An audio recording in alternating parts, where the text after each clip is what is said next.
जय श्री राम दोस्तों। मैं आपका होस्ट विक्रम सिंह स्वागत करता हूं मेरे इस चैनल आप बीती दास्तान में।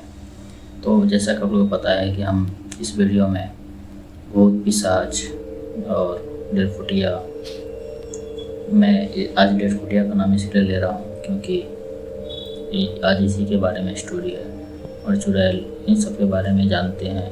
जो आप में से किसी एक के साथ इन सभी के साथ एक घटना घटी हुई होती है जिसे हमें भेजते हैं लोग, मैं उसे अपनी आवाज़ में नरेट करता हूँ। तो आज की जो स्टोरी है हमें आई है उत्तर प्रदेश के एक छोटे से गांव से, जो हमें रवि जी ने लिख के भेजी है। वो बाल बच्चे, उनका सामना एक ऐसी एंटिटी से होती है जो 20 साल पुराने एक पीपल के पेड़ के पास रहती थी। तो वो स्टोरी जो है उस गांव के बड़े बुजुर्ग कहा जाता है तो उस पीपल के पेड़ के पास से गुजरना रात दिन अच्छा नहीं रहता है। तो इस स्टोरी की शुरुआत हम करते हैं अपने रवि जी के पॉइंट ऑफ व्यू से, जैसा उन्होंने हमें लिख के भेजा है।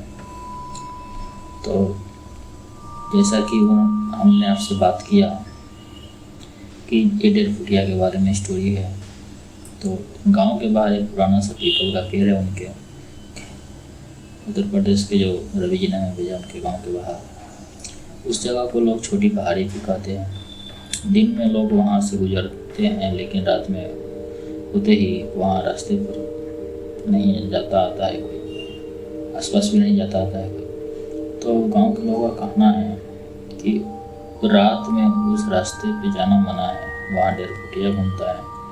डेढ़फुटिया का मतलब होता है सिर्फ 1.5 फुट का छोटा भूत, लेकिन उसका चेहरा बहुत डरावना और आंखें लाल होती हैं।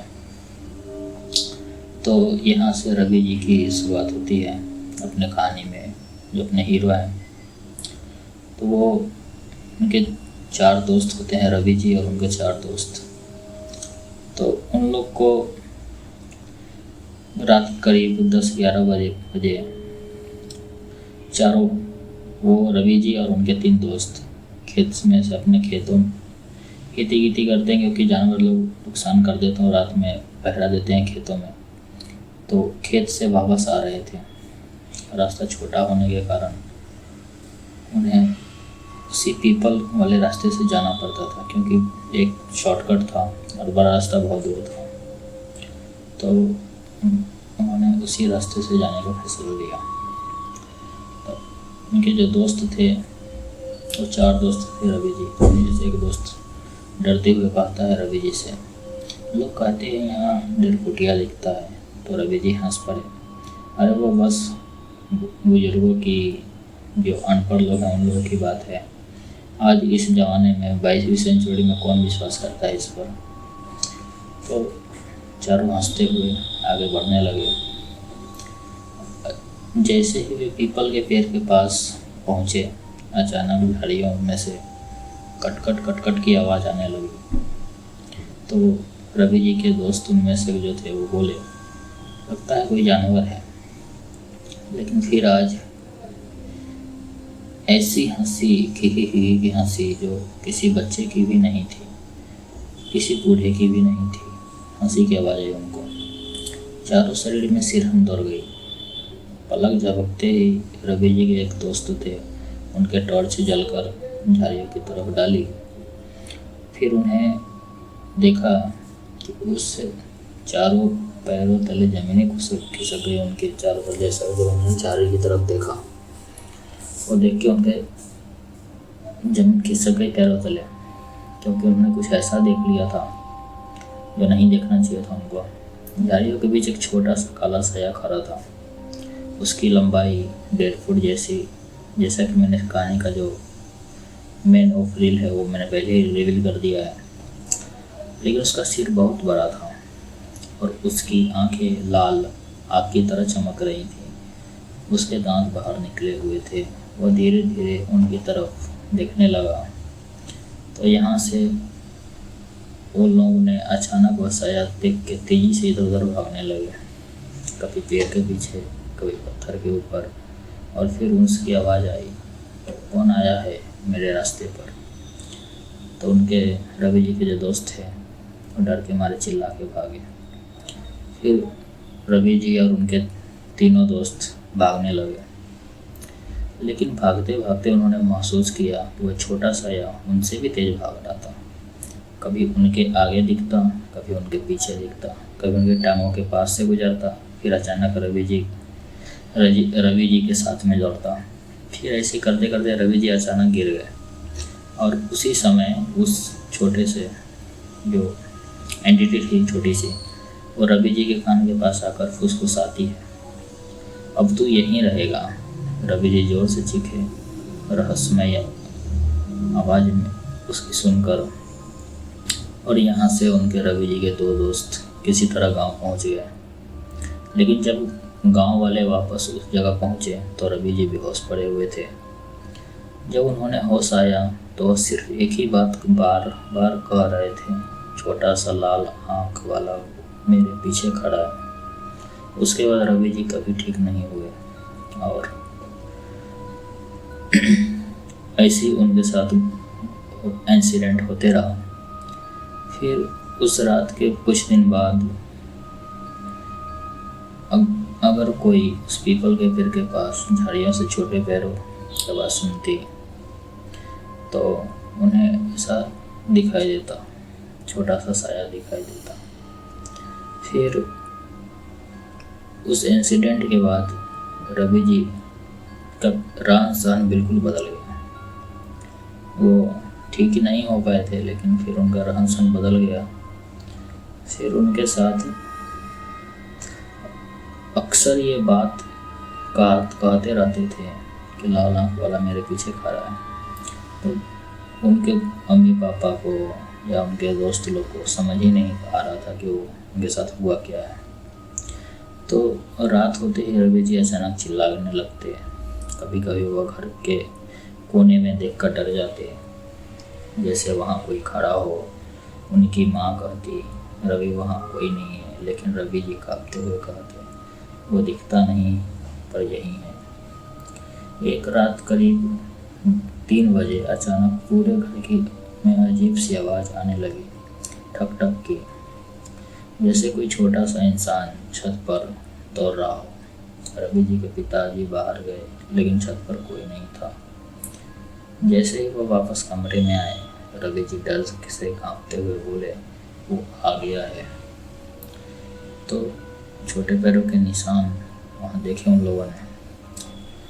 फिर कट्टू कल सुबह जब लोग उठे तो घर के आंगन में मिट्टी पर छोटे छोटे पैरों के निशान दिखाई दिए। रात में उनको समझ में नहीं आया, लेकिन दिन में साफ दिखाई दिया। ये बिल्कुल बच्चे जैसे थे, लेकिन बहुत छोटे, सिर्फ 1.5 फुट के जीव के तरह दिख रहे थे वो, जैसे कोई छोटा सा कोई जानवर हो या कुछ। तो गांव में ये खबर फैल गई कि डेढ़पुटिया अब रवि जी के घर आ रहा है। फिर डरते हुए गांव वालों ने एक तांत्रिक जो भगत होते हैं गांव में, उनको बुलाया। तांत्रिक ने घर आते ही कहा, ये कोई साधारण एंटिटी नहीं है, यह मैं इसका बार बार नाम नहीं ले सकता, ये है, ये वो एंटिटी है जो जंगल में पुराने पेड़ों में रहता है। उसने बताया कि जब कोई इंसान उसके रास्ते में परेशान करता है तो वह उसके साथ घर तक आ जाता है। तांत्रिक ने कहा कि पूजा रात 12 बजे तक चलेगी, पूरे घर में दीपक जलाए जाएंगे। फिर तांत्रिक मंत्र पढ़ने लगा। अचानक कमरे की खिड़की अपने आप धड़ाम धड़ाम से बंद हो गई और ठंडी हवा भी ठंडी हो गई। वहाँ बिल्कुल ठंडा माहौल हो गया और कमरे में कोने कोने से डरावनी हंसी सुनाई देने लगी। सबके शरीर में सिरहन सी दौड़ गई, वो लोग डरने लगे। फिर तांत्रिक ने अचानक से जोर से मंत्र पढ़ा और जमीन पर राख फेंकी, और उसी समय कमरे के कोने में से एक छोटा सा काला साया दिखाई दिया। लंबाई बस 1.5 फुट की, सिर बड़ा और लाल चमकती आंखें, और वह धीरे धीरे दीवार पर चढ़ने लगा। रवि जी चीख पड़े। वहीं तांत्रिक ने जोर जोर से मंत्र पढ़कर कहा, ये जगह छोड़ दे।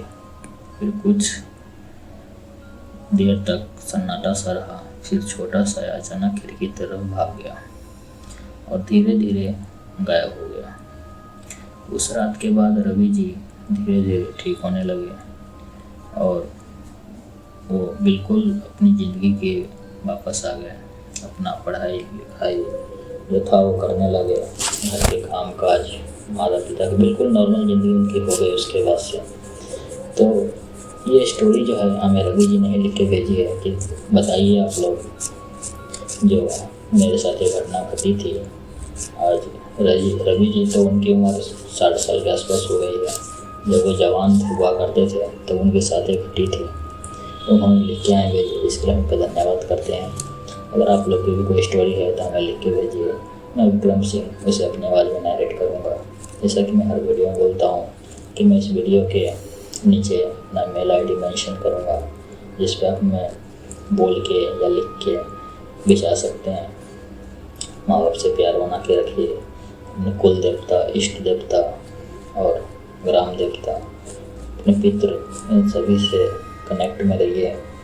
अब जितना आपकी इच्छा हो उतना ही, अगर एक बार भी महीना में जाने का मन है मंदिर जाइए, भगवान के कांटेक्ट में रहिए।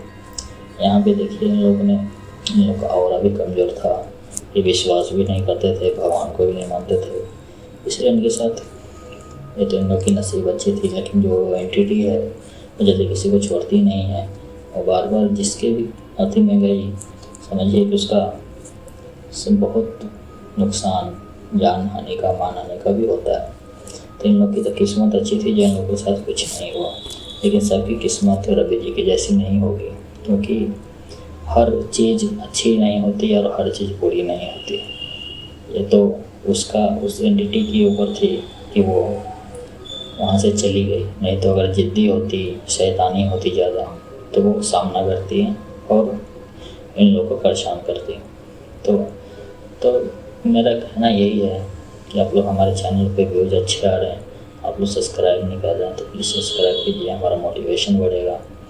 तो आज के लिए इतना ही, फिर हम मिलेंगे एक नए वीडियो में, जो आप लोग में से ही किसी एक स्टोरी होगी, आप लोग हमें भेज सकते हैं। स्टोरी अभी थोड़ी कम आ रहे हैं, लेकिन मेरे को मालूम है कि आप लोग हमें सपोर्ट ज़रूर कीजिएगा, क्योंकि छोटे क्रिएटर को थोड़ा स्ट्रगलिंग तो करना ही पड़ता है, क्योंकि बिना मेहनत का कुछ नहीं मिलता है, ये तो परंपरा है। तो आप लोग का सपोर्ट जब तक रहेगा, हम ऐसे एक वीडियो लाते रहेंगे। अगर आप लोग का प्यार अच्छा रहा तो मैं जल्दी ही, जैसा कि मैंने पहला वीडियो जो मैंने डाला था उसमें बोला था कि अगर आप लोग का प्यार अच्छा रहा, आप लोगों ने अच्छे से में प्यार दिखाया, तो मैं ये अपना बिल्कुल फेस रिवील करके फेस टू फेस वीडियो अपना जो आप लोग का स्टोरी रहेगा उसे नरेट करूँगा। मेरी भी इच्छा ये है कि जल्द से जल्द आप हमें सपोर्ट कीजिए और हमारे चैनल को सब्सक्राइब कीजिए, ताकि मैं इसको आगे बढ़ा सकूँ। आप लोग का सपोर्ट चाहिए। तो मैं विक्रम सिंह आज के लिए यहीं तक साइनिंग ऑफ।